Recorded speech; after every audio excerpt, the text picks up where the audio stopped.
Bonjour à toutes et à tous, bienvenue dans ce nouvel épisode d'EcoAstro TV. Aujourd'hui, nous nous trouvons en région lausannoise pour fêter la 4e édition de la fête de la forêt à Sauval-Belin. Mais avant de nous rendre dans cette forêt, j'ai le plaisir de vous présenter une nouvelle venue dans notre équipe de reporters. Peux-tu te présenter s'il te plaît? Bonjour à toutes et à tous. Je m'appelle Mélissa, j'ai 12 ans et mon loisir est la danse. J'ai décidé de dire oui à Océane quand elle m'a proposé de faire partie d'EcoAstro TV en tant que remplaçante pour apprendre plein de nouvelles choses. Et car leurs sujets sur l'écologie, l'astronomie et les célébrités m'ont toujours passionnée. Alors bienvenue parmi nous Mélissa. Pour commencer cette balade, nous allons nous rendre au stand de l'association Aquaverde. Allez, c'est parti! Thomas Witzer, bonjour. Bonjour. Vous êtes le président d'Aquaverde. Pouvez-vous nous expliquer ce que fait cette association? Aquaverde est une association suisse, mais qui aide des tribus d'Indiens en Amazonie, spécialement au Brésil, à protéger leur territoire de la déforestation et à reforester les boues qui ont été déjà détruits. Comment est née cette association? Alors cette association, elle est née parce que un jour en l'an 1999, j'ai un ami suisse qui est guide de jungle au Brésil qui m'a dit qu'il faut absolument avec les Indiens qu'on fasse quelque chose pour les aider à reforester parce que sinon il ne va plus nous rester rien du tout de la forêt amazonienne. Et ça m'a fait réagir et je me suis dit bon d'accord, on va essayer de t'aider. On a créé une association pour ça. Il y a beaucoup de peuples qui vivent dans la forêt amazonienne. Pourquoi avoir décidé d'aider les Surui? Pourquoi est-ce que nous avons décidé d'aider les Surui? En fait, on n'a pas décidé d'aider les Surui. C'est les Surui qui sont venus nous chercher et qui ont décidé qu'on devait les aider. En fait.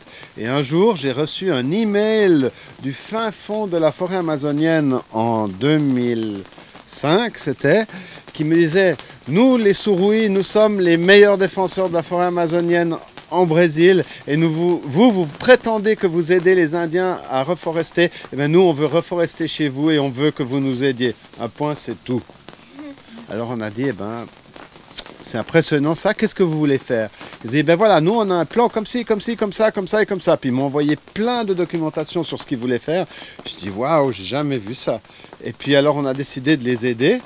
Hein, et on a dit, bon alors replantez 500 arbres et puis on va bien voir ce que vous arrivez à faire. Et 6 mois plus tard, ils sont arrivés, ils ont dit, voilà, nous avons planté 1950 arbres, parce que ce n'est pas vous qui allez nous dire combien d'arbres on doit planter chez nous. Et c'est comme ça qu'on a commencé à soutenir les Surui qui voulaient vraiment sauver la forêt. Le géant informatique Google a aussi décidé de se pencher sur le problème de la déforestation de l'Amazonie. Elle a fourni aux Surui des smartphones et des ordinateurs. Pouvez-vous nous dire ce que les Surui font avec cette technologie? Les Surui, ils pensent que la technologie, notre technologie, va les aider à sauver leur forêt. Moi, je suis assez d'accord avec eux. Google aussi. Alors, Google leur a donné du matériel et leur a aidé à profiter de leur système de Google Earth, etc. Et ils ont des GPS qu'ils utilisent pour monitorer, pour voir qu'est-ce qu'il y a d'une part comme carbone dans leur forêt.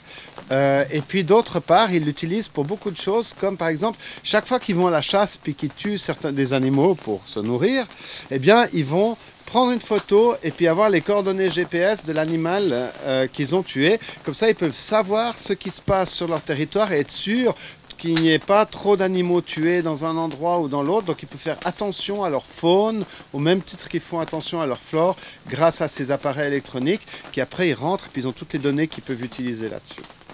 C'est génial, mais en même temps, c'est dangereux, non? Les jeunes Indiens pourraient finir par aimer cette technologie et finir par quitter la forêt pour vivre comme nous. Alors eux, c'est vrai qu'ils aimeraient vivre comme nous. D'ailleurs, quand ils viennent ici, ils sont toujours très impressionnés de tout ce qu'on a ici et de toute notre technologie.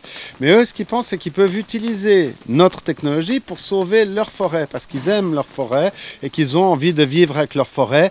Et alors, bien sûr que ils ont autant envie de smartphones que nous. Ils ont tous les jeunes de votre âge là-bas, maintenant depuis 2 ans qu'ils ont accès à Internet, ils ont tous des Facebook aussi. Ils veulent vivre comme nous, mais ils veulent vivre avec leur forêt et ils veulent garder leur... Oups et ils veulent garder leur forêt vivante. Du 20 avril au 22 mai, vous allez vous rendre en Amazonie. Qu'allez-vous y faire?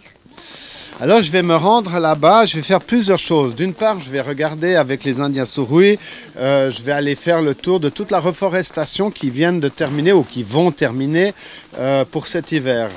Ils doivent planter 34 000 arbres sur plusieurs endroits de leur territoire. Donc il y a beaucoup de choses qu'ils ont fait et qu'ils ont commencé à faire depuis décembre, parce que maintenant c'est la saison des pluies là-bas, un peu comme ici d'ailleurs. Et puis, donc je vais aller voir l'état des lieux, je vais aller voir ce qu'ils ont fait. On va aussi faire toute la comptabilité avec eux, parce que même, c'est pas parce que les Indiens en Amazonie qu'ils n'ont pas de comptabilité, donc ils ont des comptes à rendre à nous, à nos donateurs, etc. Donc je vais aller voir tout ça avec eux. Et puis je vais aussi aller voir d'autres tribus, de nouvelles tribus. Au mois d'octobre prochain, le chef Almir va venir en Suisse. Que va-t-il venir y faire? Il va venir nous dire bonjour, il aime bien la Suisse, il va amener ses skis et tout. Ah non, c'est trop tôt pour la saison de ski. Non, c'est pas vraiment ça qu'il vient faire. On va se rendre à Lyon, parce qu'à Lyon, la ville de Lyon aime beaucoup la tribu Surui aussi, et il est invité, nous sommes invités avec Aquaverde et avec la tribu, ou le chef Almir en fait, on est invité au World Entrepreneurship Forum. C'est un forum qui est organisé par des écoles de business qui pensent que pour faire du business, il ne faut pas juste faire des sous, mais il faut le faire d'une manière consciente et qu'il faut faire attention à l'environnement, aux questions sociales, etc. Et Almir, il est invité et il va donner une présentation, une conférence à l'occasion de ce forum à Lyon. Donc, il est invité par Lyon, donc on va faire ça. Mais il sera aussi invité ici. Bien sûr que quand il est ici, il en profite pour aller voir des sponsors, des écoles, etc. dans toute la Suisse romande, etc. Des tas de choses qu'on organise avec lui.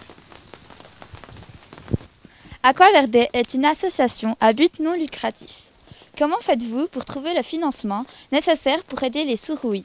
Et comment monsieur et madame tout le monde peuvent vous aider? Alors, nous fonctionnons, nous sommes tous bénévoles dans l'association déjà, et nous fonctionnons avec les dons de soit des gens privés, soit des entreprises, soit de l'État, soit des aides de l'État aussi. Et tous ces sous nous servent à aider les Surui et d'autres tribus d'ailleurs dans la reforestation qui est notre activité principale. Ce que tout le monde peut faire, à part des gestes simples dans la vie quotidienne, par exemple faire attention à l'eau que vous utilisez, à l'énergie que vous utilisez, d'autres choses comme ça, eh bien vous pouvez nous aider et aider les Indiens Surui en parrainant la plantation d'un arbre qui coûte 15 francs. Vous voyez sur notre site et vous pouvez parrainer la plantation d'un arbre chez les Surui. Pouvez-vous nous parler du projet Carbone Surui? Oui, alors le projet du carbone, c'est quelque chose qui est assez spécial dans le sens que la tribu Surui est la première tribu au monde à gérer elle-même cette problématique du carbone et ce qu'on appelle la compensation de carbone. Alors, ils ont une énorme forêt qui fait le canton de Genève et le canton de Vaud réunis. Et cette forêt, ils se battent pour la garder sur pied, c'est-à-dire pas la couper. Maintenant, cette forêt, on estime qu'elle a tant de carbone, que ça vaut tant de carbone. Et il y a des entreprises dans le monde qui polluent, qui doivent compenser pour la pollution qu'ils font. Et donc, ils peuvent payer les Surui, si tu veux, pour garder leur forêt sur pied, qui gardent le carbone, parce que tu sais, les arbres sont composés de carbone, donc s'ils gardent leur forêt sur pied, on estime que ça a la valeur de temps pour conserver ce carbone en tant que forêt. Et donc, on leur donne des subsides. Ces subsides, eh bien, ça va les aider pour la santé de leur tribu, ça va les aider pour l'éducation, ça va aider pour améliorer les conditions de vie de la tribu. Et tout ça, c'est géré grâce à ce carbone. Et c'est la première tribu au monde qui gère son carbone elle-même, bien sûr avec l'aide d'ONG spécialisées, parce que ce n'est pas facile du tout, mais ils le font très bien et c'est une grande première au niveau mondial. À quoi tout cet argent va-t-il bien pouvoir leur servir? Eh bien cet argent, vous savez, aujourd'hui, leurs conditions de santé sont terribles, hein, sont très mauvaises. Les aides de l'État ne sont pas ce qu'elles devraient être, etc. Enfin, c'est très difficile pour eux au niveau de la santé. Ben, ça va les aider à ce niveau-là. S'ils doivent envoyer un Indien dans un hôpital, les seuls bons hôpitaux qu'il y a là-bas sont des hôpitaux privés dans la région où ils sont. Donc, ils vont pouvoir les payer avec cet argent. Ça va aussi leur aider pour toutes choses de la vie courante, par exemple les transports, par exemple dans l'éducation, ils vont pouvoir aller acheter des stylos pour tous les élèves, des cahiers, des tas de choses qu'ils n'ont pas ou qui sont difficiles pour eux pour obtenir. Et bien là, ils vont pouvoir, avec cet argent, ils vont pouvoir faire des choses. Et imagine-toi qu'ils vont même avec cet argent en investir une petite partie, parce que tout est bien prévu, dans la reforestation. C'est que même eux, ils vont mettre des sous pour la reforestation chez eux, avec ces sous qu'ils peuvent récolter du carbone. Quelle sorte d'arbre faut-il privilégier pour obtenir plus d'oxygène? Ouh, là tu me poses une colle parce que moi j'y connais rien en arbre en fait. J'y connais en indien, en plumes, en tas de choses, mais alors les arbres, j'y connais rien. Bon, comment on va te répondre à ça? Quelle sorte d'arbre? Eh bien, je vais te dire une chose, en pensant à ce que les Indiens font, hein, eh bien, je vais me dire quelle sorte d'arbre est-ce qu'ils replantent. Mais ils replantent des arbres qui font, des arbres fruitiers bien sûr, hein.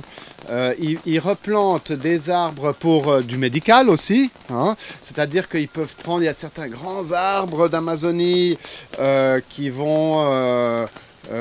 par exemple, où ils peuvent prendre le sucre de cet arbre, hein, la sève, et puis c'est un très bon antiseptique, par exemple. Et puis, sinon, il y a il y en a des intéressants aussi. Il y a, quand certains grands arbres ont été coupés, ils étaient habités à l'époque par des esprits très spéciaux. Et vu que tous ces arbres ont été coupés, eh ben, il n'y a plus d'esprits dans ces arbres. Et donc ces esprits ont quitté, qui protégeaient la forêt, ont quitté la forêt puisqu'il n'y a plus ces esprits. Et ils se sont dit que s'ils replantaient ces arbres en particulier, les esprits allaient revenir. Alors c'est ce qu'ils ont fait, puis il y en a, et les esprits commencent à revenir. Ça, c'est génial. Hein. Et de la même manière, ces arbres spéciaux pour les esprits, ils ont aussi des fruits que les animaux aiment. Et alors, il y a certains types d'animaux, comme certains singes particuliers, qui sont en train de revenir dans des parties de forêt où on ne les avait pas vus depuis très longtemps. Merci Thomas pour cette interview et pour les réponses que vous nous avez données. Merci à vous aussi.